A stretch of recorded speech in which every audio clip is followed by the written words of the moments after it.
We believe that this market is about to explode, and the technology is at that tipping point where it's moving from early stage development to deployment, and we want to be the partner that companies come to for their equity needs. It is definitely very focused and specific, but it's also kind of like an in-your-face $50 billion problem that the U.S. is going to have. So it's like it's very specific, but it's also explosive if and when, vehicle transitions happen. Hello and welcome to the Style is Free podcast. I'm here at the Repower Group offices with Ethan Goldsmith and Ben Birnbaum. They are co-founders, and we'll let them explain what the Repower Group is. Thanks for coming on, guys. Yeah, thanks for having us. Repower Group came together a little over a year ago, basically an understanding of some major transitions that are occurring in the market and recognizing that those transitions are going to require significant amounts of capital investment and some innovative thinking in terms of how that capital is deployed. And the areas that we focus on are the areas of renewable energy and the transition to vehicle electrification. So excited to dive into those topics today. Awesome. And so how do you guys see the markets changing with those markets exactly? I'll start with vehicle electrification because that's a lot more of where my background comes from. I think that what we're going to see happen in vehicle electrification is there's two segments of the market, broadly speaking, to look at. The first is passenger vehicles, which everyone knows about, and the most commonly followed company would be Tesla. And you're starting to see a number of products coming to market that are competitive with internal combustion engine vehicles. But the transition to electrification is multifaceted on the passenger vehicle side because the buying decision is based on a number of factors. So style, you'll hear the term range anxiety, so can I drive this electric vehicle far enough?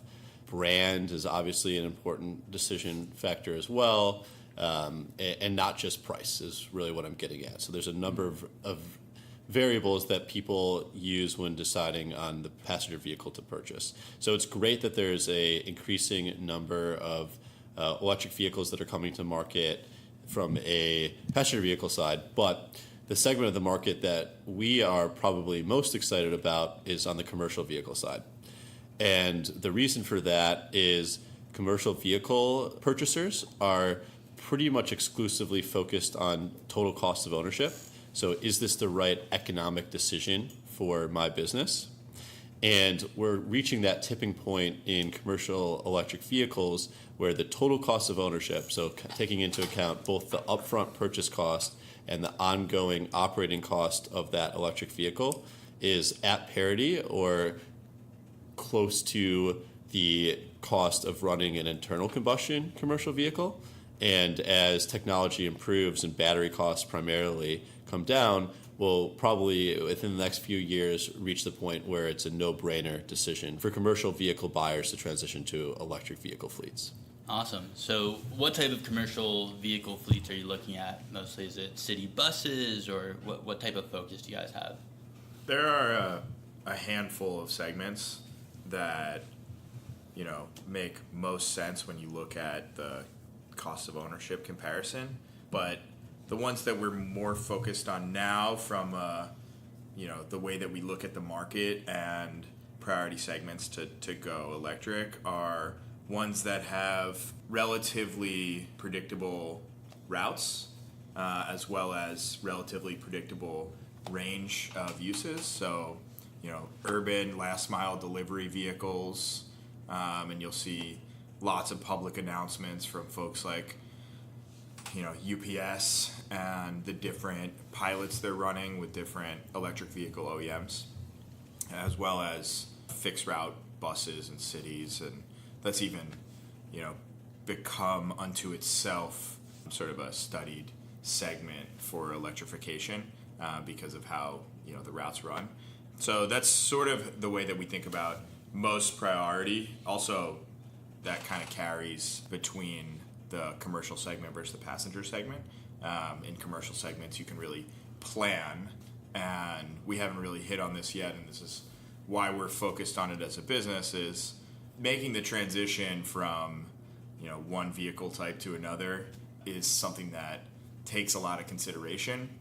That's where this range anxiety comes from in passenger vehicles, and why we are more focused on the segments that you can plan and what happens when you begin to plan. So in these segments, and we could just take fixed route buses as an example, you don't necessarily think about the aspects of refueling the bus when you're thinking about your decision today in purchasing a new vehicle. But when you're going electric, you're taking an entire new approach, an approach that requires using an entire new kind of fuel. So there's a lot of capital investment to make to be able to support that, and that's sort of where we see the opportunity in the market that's not really fulfilled today. The people that you guys look at, the companies you look at, are you looking more toward actually purchasing these companies and running their operations, or kind of being an intermediary and planning their purchase of electric vehicles and sustainable energies? So I think one of the unique features of Repower Group is we recognize the state of the market and the stage that companies are in that are trying to serve these emerging segments. So that allows us to think pretty comprehensively about what the capital needs are of those companies. But our primary focus is to support the actual deployment of infrastructure. So that can take a number of forms. If an individual project is big enough, we'll look at that individual project. If a company has a portfolio of projects that they need financing for, then we'll take more of a portfolio type approach.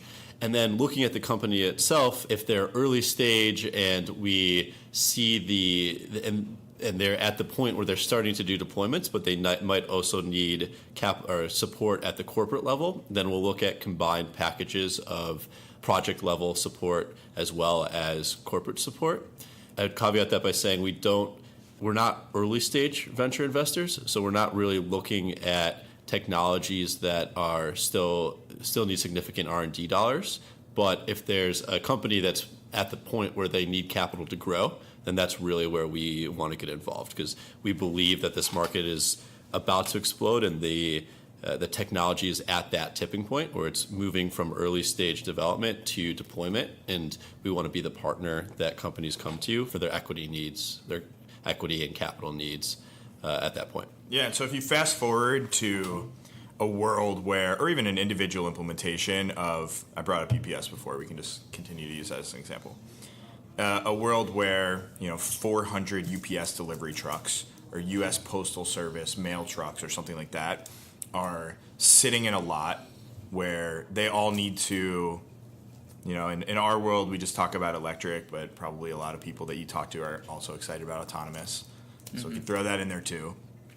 There's all this tech sitting in a yard that has never really been used for anything before other than storing vehicles, and maybe it's got a fence around it with a lock on it that I'm sure whoever puts hundreds of thousands of dollars on each vehicle of LiDAR and cameras is going to feel is sufficient. So you think about all those vehicles charging in one place and making this transition to an entire new type of fuel, pulling off the electrical grid that hasn't been materially upgraded in ever since it was sort of built in the first place. It's only been incrementally upgraded.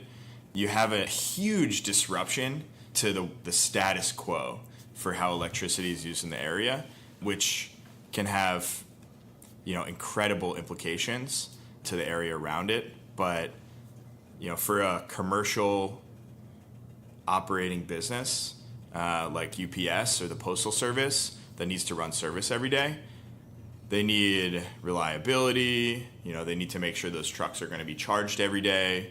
They need to manage cost. They need to manage operating schedules, all sort of, the things that they do today.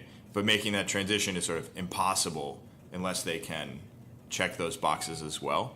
And that's just, 1 yard, and that's kind of where folks are focused today. But extrapolate out that out to a city of electric, autonomous, Uber fleets, where things get even more complicated and the electricity demand is even higher. That unto itself just requires dedicated infrastructure.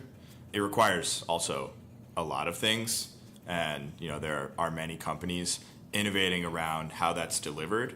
But where we really focus and try and work with folks on is the upgrades to that infrastructure to be able to achieve, that reliability and the cost savings, because you got to take the cost of that infrastructure into account of making the transition if you're going to have cost savings. That's really where we focus with folks. Yeah, that's really interesting. So you have on one hand someone like UPS or people who have a dedicated fleet where it's kind of the same thing every day. You'll be able to charge at night, and you have another side of it where you have Uber. These fleets are, you don't know like minute to minute where they're going to be and how to charge them. How do you see like charging individual vehicle being in the future? How long does it take right now around to fully charge a vehicle?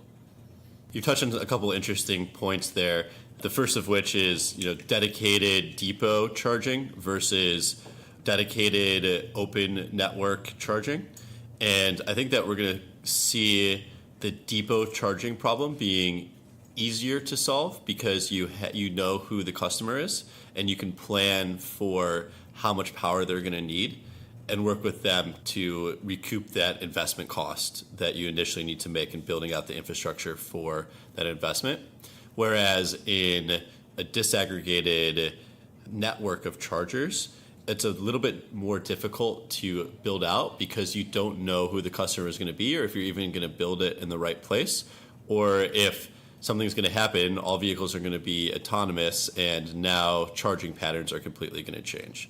So we see a lot more risks in that side of the market, which is why we're focusing on the former. And our sort of expectation, but also kind of hope, is that once the total cost of ownership economics, tip positive for dedicated fleets and it becomes just a business decision, that's kind of phase one for infrastructure build out and can be a nice baseline for these non-dedicated or passenger vehicle segments of the market to feel more comfortable going electric. So to address your question specifically, there are a range of different kinds of charging that are probably too boring to talk about on your podcast, but anywhere from vehicles charging overnight when it's appropriate to just have them kind of slow charge to the news headlines for chargers coming out that can get a vehicle 80% charged in 10, 15 minutes. Wow. Which is not too different than using a gas station, but we actually don't believe that that's the main problem. The main problem in the larger passenger vehicle segment of the market is there's a significant cost to building out the infrastructure, and it's a big risk if you don't have dedicated use of it. That risk doesn't really exist today. You could, build a gas station wherever you thought there was going to be a lot of traffic. You don't really know today where you think there's going to be a lot of electric vehicle traffic. Yeah, so the whole routes might be different for specifically electric vehicles, especially because you guys are targeting these certain markets that you believe are going to adopt it first on a mass scale. Yeah, and if you look at there's a number of different market studies that say we're going to need trillions of dollars of infrastructure investment in transportation to support new technologies in the U.S., anywhere from hundreds to $1 trillion itself, and then in this dedicated fleet segment, hundreds of billions to $1 trillion, and then in this dedicated segment, there's still dozens of billions of dollars just to upgrade yards for fleet depots. So it really is a kind of an incredible capital need, and that's what drove us to be focused on that as a segment. But Ethan mentioned earlier, we're really focused in two areas: vehicle electrification and renewable energy, because a huge amount of the infrastructure upgrades needed are to be able to deliver electricity. And so you can't really anymore look at transportation without deeply looking at and understanding energy and how they converge with one another. At the same time that there are vehicle electrification trends, there are renewable energy trends for almost identical reasons, just cheaper to use renewable energy, but also newer, so harder to figure out how to finance and develop. When you look at a new project that's going to use a lot of electricity, you know, you got new on the transportation side, you got new on the energy side. It all has to sort of come together in one integrated project. Yeah, that's fascinating. Yeah, you guys have to kind of look at a very wide lens of what's going on with all the energy, how it's manufactured in the beginning and how to actually transport it. So it's very interesting that you guys are focused on just the transition aspect right now, like moving to electric vehicles. That's not even talking about like once you have those, like how do you maintain, sustain all these fleets as much. I'm sure it's into consideration, but yeah, it's interesting that how much there is in just this aspect of moving over. One of the things that brought our team together is this view that the transition is going to occur to electrification, but we might not know who the winners are going to be on the vehicle side. So is it going to be the incumbent OEMs or some of these new players that are struggling but are in the process of releasing electric vehicles? But the reality is it doesn't matter who the OEM is, the power is still going to need to get to the vehicle. So if you have the view, which, you know, based on cost curve projections, we believe to be a pretty safe view that the world is going to transition to electric vehicles, then the infrastructure is going to need to be there. And not saying it doesn't need to be figured out, but someone else will figure out which is the right vehicle to use, how is it serviced, and more of the actual vehicle elements of that, of the entire transition. Yeah, we've sort of picked what we feel like is no matter how the market plays out, if electrification happens, so does the infrastructure that supports electrification, and sort of, you know, sustains on with whoever is operating vehicles, if it's humans or robots or things that we haven't thought of yet. But to comment on something you just said, we've narrowed in on what we feel like is that sort of specific issue. Oftentimes when, I don't know if this happens to you also, but oftentimes when I describe to people what we're focused on and how we're focusing on it, they say, that seems pretty niche, which in a way I get and is a word that people like sort of casually throw around, but rubs me the wrong way because it is definitely very focused and specific, but it's also kind of like an in-your-face $50 billion problem that the U.S. is going to have. You know, so it's like it's very specific, but it's also explosive if and when, you know, vehicle transitions happen. The other word to use besides maybe niche is it's the opposite of sexy. It's the least cool, potentially, part of the value chain, because at the end of the day, you're just moving electrons, and no one cares what they look like. No one knows today how they get. Yeah, exactly. Yeah. No one really understands it or thinks about it. You know, you flip your light switch and the power comes and the lights come on, and that's about as much as people think about electricity. Whereas people think and talk about in the media constantly Tesla and vehicles and brands and the style and the functionality and the features, and all of that stuff is really fun and really cool, and I understand why people get excited about that and why that's the part of the market that draws the most attention.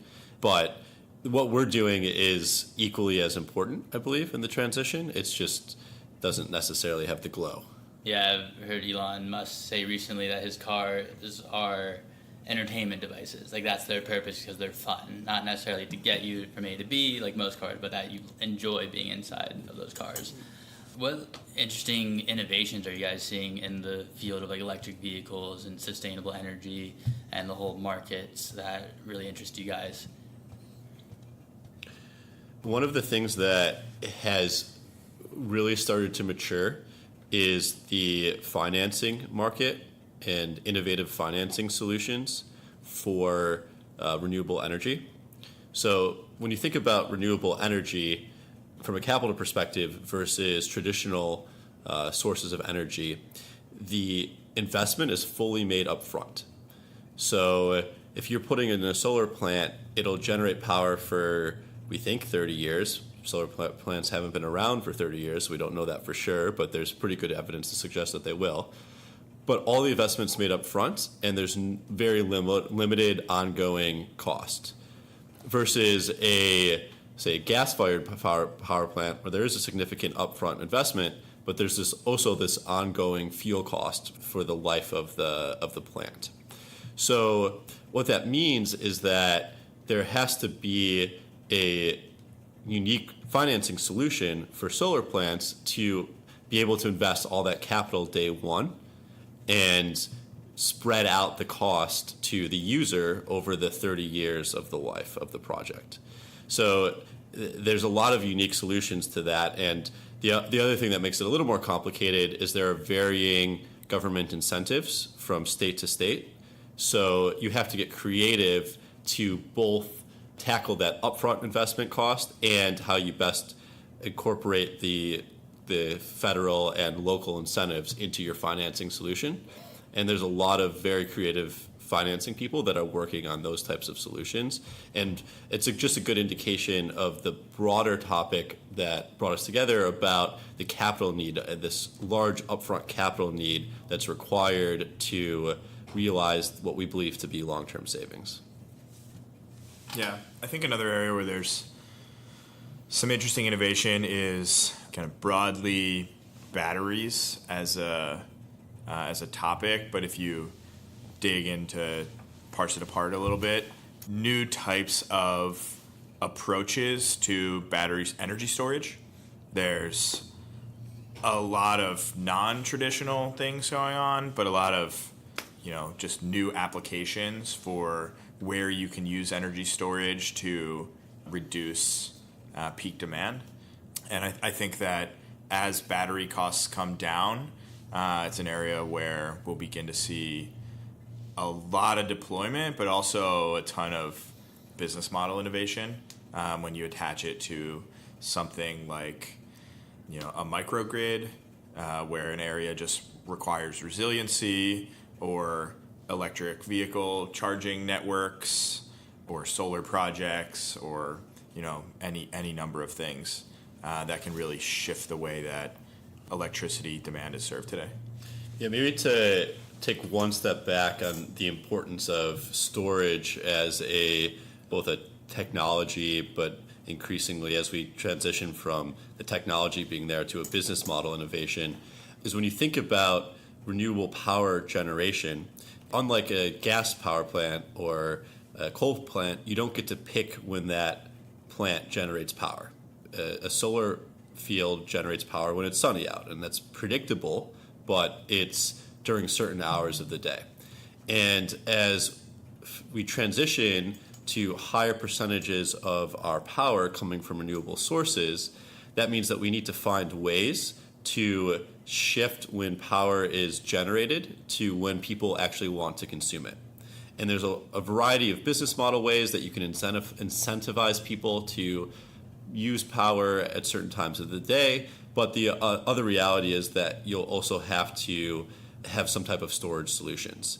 And batteries are increasingly showing to be an option for time-shifting power generation versus usage. And this is going to become increasingly important as you see, particularly in more progressive states where power, renewable percentages, renewable mandates increase from, say, 20-30% where they are today to places like California that this week signed a 100% renewable objective by 2045.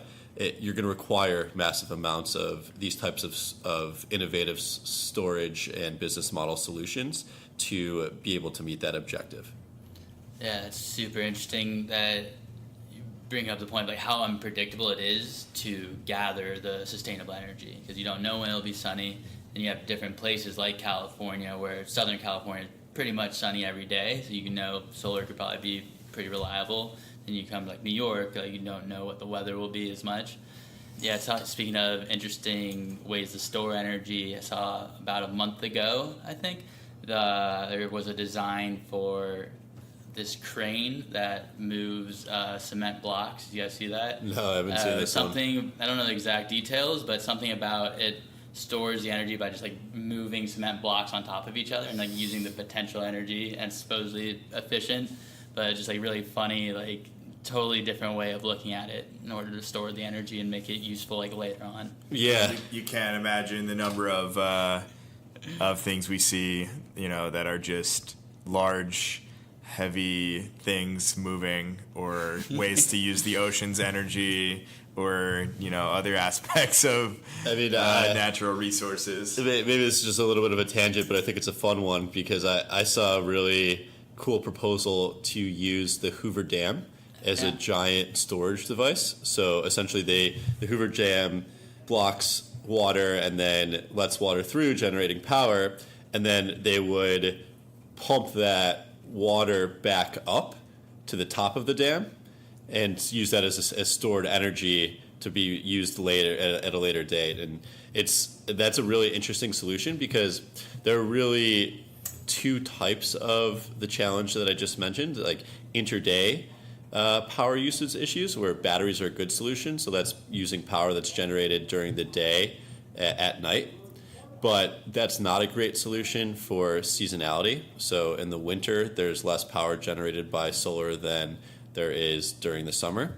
And that's where you're going to need bigger scale energy storage solutions. So maybe those are cement blocks that are being lifted, or it's water being pumped up the Hoover Dam. But we'll need to get creative from an energy storage perspective to match some of those seasonality issues. And, you guys are talking about some of these considerations that you have in broader planning for electricity usage with respect to solar, but I think what folks don't realize who might be on the kind of the other side of the coin that are just looking at new business models to deploy, in this case, electric vehicles, is those considerations are there across like all types of electricity generation across all markets, and the electricity grid is, I dare to say, like no more fragile now than it's ever been. It's always been fragile. There have always been these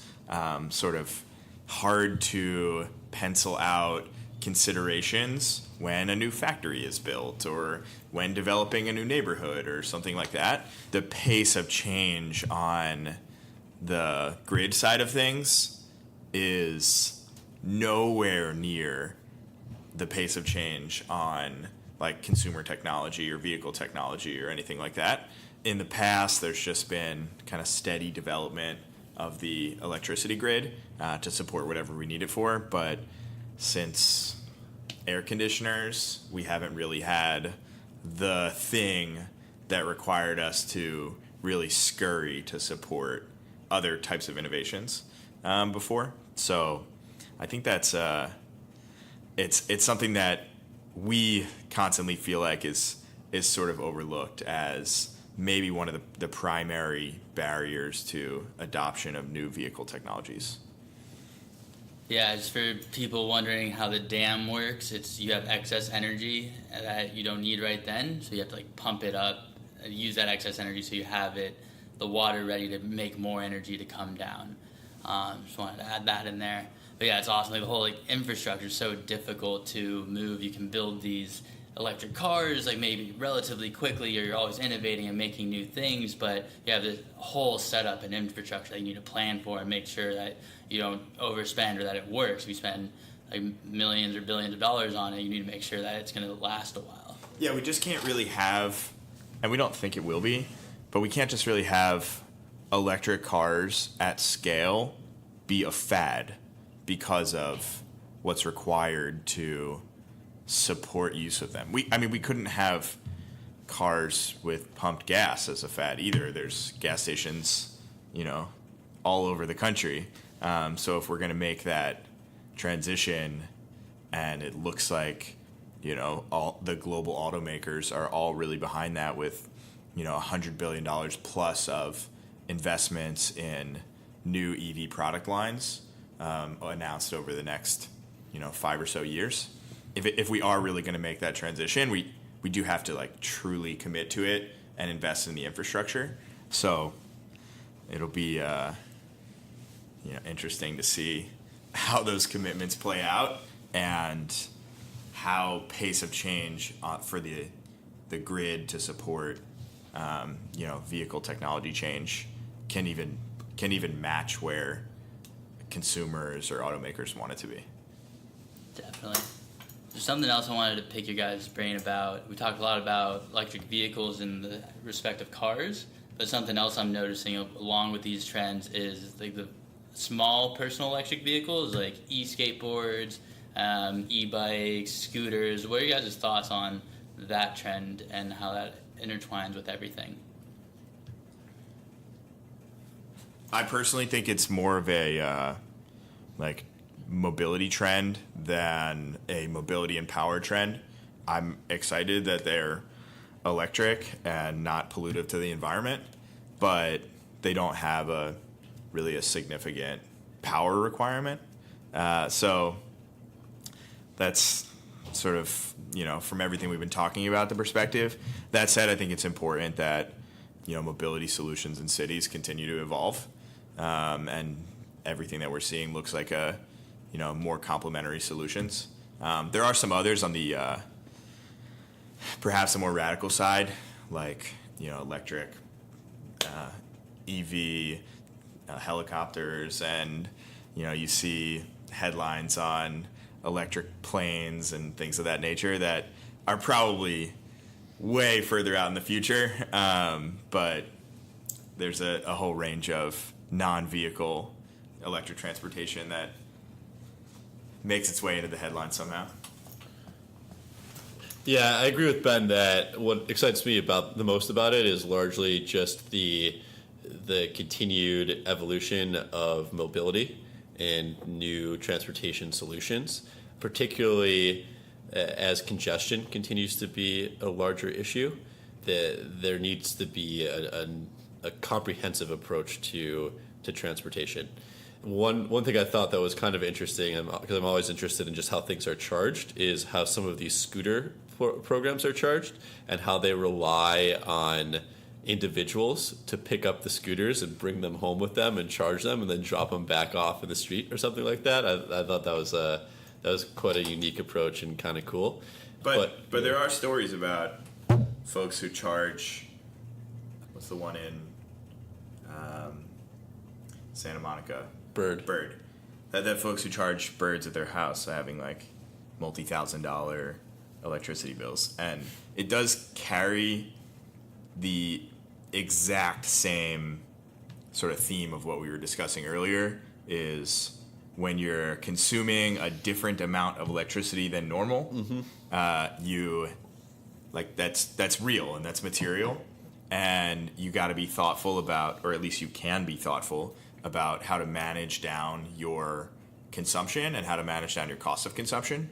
And that's, it's a micro example, and the grid in California doesn't need to be upgraded to save this guy who's charging a bunch of birds at his house, but it's a kind of a tight analogy for what would happen if he was charging Electric vehicles. Yeah. I mean, 40 Teslas at his house. Exactly, and I think that maybe one of the things that's interesting there is, depending on how in detail he's thinking about this, in Southern California there are different rate schemes even for individuals in terms of time of day pricing. So he could, if he has the right plan with Southern California Edison is probably the utility there, he could be charging those scooters for 12 cents a kilowatt hour in the middle of the night versus probably the 25 cents a kilowatt hour that led to that multi-$1,000 bill. Yeah. And that, if you extrapolate that over, like Ben said, 40 electric vehicles, that is pretty significant savings. So a lot of the charging that we see needing to occur in the future, it's not just about how do you get the power there, but how do you make sure that the grid is properly utilized at the right times, and you're only charging when it's most efficient to do so. Yeah, that's a great way to kind of look at that microcosm, that little aspect of charging a personal scooter, and then expanding it to like what you guys are doing, how that's really important for the whole infrastructure and the whole fleet when you really expand it out. It's great. Anything else you guys want to talk about? Anything else interesting with electric vehicles that we didn't touch on? I mean, I think that we sort of, have kind of jumped around to a bunch of different topics in the last 15 minutes, but I think that when you kind of string it all together, there are a handful of different functions that go into making the transition to electric vehicles and supporting a world of electric vehicles that we've touched on. Up front, there's a new way of thinking about how you operate and what that costs. There's new financing mechanisms that are required to be able to make that transition. There's upgrades to the infrastructure you use today, and there may even be incremental infrastructure, and all those things happen at the front end. And so there needs to be, sort of elegant, easy to understand ways to make that transition, as well as companies in place to support those who have gone through the transition in operating and maintaining and managing down the cost of the way that they run their vehicle fleets. So, if you kind of think about that as like one package, that's the way that we kind of view the market and are excited to work with folks on how we bring the innovative capital solution to help them through that transition. So I know we talked about a bunch of topics, but I think that's kind of a simple way to bring it together. Yeah, completely agree. The other thing I would add, just summing up this conversation, is hopefully that one of the takeaways is that all of these solutions that we're talking about are economic and business model and technology solutions that allow individuals and businesses and really the society at large to transition to what are ultimately more environmentally friendly solutions. But that's not the underlying piece of what Repower is doing or the transition that's occurring. The transition that we believe is going to occur is going to happen because it's the right economic choice, irrespective of the fact that it's the environmentally friendly choice. And that's one of the things that gets me most excited is that, well, yes, this is a transition that we believe that the world needs to make, but it's happening for economic reasons, which allows us to apply creative economic solutions to make sure that it does happen. Awesome. Love it. Yeah, it's a great way to wrap it up and really put it together. Well, thank you guys for having me at Repower Group. It's awesome being here. Yeah. Great. Thanks. Thank you for listening to the Style is Free podcast. After a wonderful summer in sunny California, the Bay Area, where I was working on augmented reality, wait for it, in the car. What? That's right. I am now back in New York City, the Big Apple, talking to more entrepreneurs and more passionate people about, of course, cutting-edge technologies. So please keep listening, hit subscribe, rate the stuff, or not. I don't care. It's up to you, your life. I'm going to keep doing these things anyways. So until next time, friends, thank you. And I am your host, Brett Leibowitz.